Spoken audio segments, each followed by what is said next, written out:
Welcome back to The Lost Digit.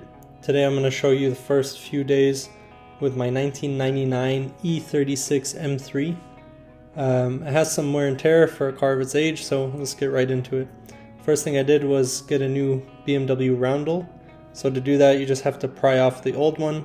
The plastic broke for me. I pulled it out with pliers, scratched the area under the car, put the new rubber grommets, pushed in the new Roundel, and that was it. It's in there pretty well. The next thing I wanted to do was change the grille from a chrome and black to just gloss black. To do this you have to open the hood, remove the air vent here that gives air to the alternator. While I was doing that I realized that the connecting hose was completely brittle and broken and actually needed to be replaced, so I had to order one of those. Luckily they're cheap and widely available. So that was 20 bucks.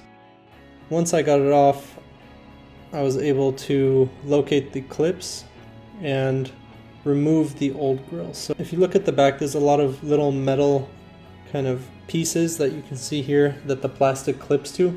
So when you put the new one, you have to make sure that you are also engaging the clip onto the metal. So what I did here is actually press down on the metal and make sure that it was bent enough so that it would make contact with the plastic clips. So once I did that, it was all good. I also checked the air filter. It was incredibly dirty. I don't know when it was last changed.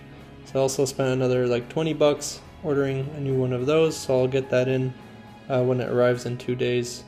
Luckily, it's also widely available. I just put it back for now because it's not a huge deal, but I'll get that fixed in 2 days when the new hose arrives. So now you can see the new logo plus grille. It's already looking pretty good.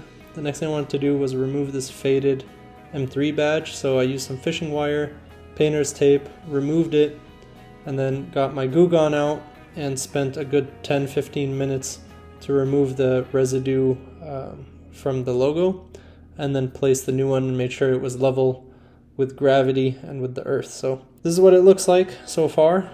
There's a lot to go, but this was the first few days. Next I'm going to do an inspection, start changing things for suspension, exhaust, and a lot more. So subscribe and like for more. I'll see you in the next one.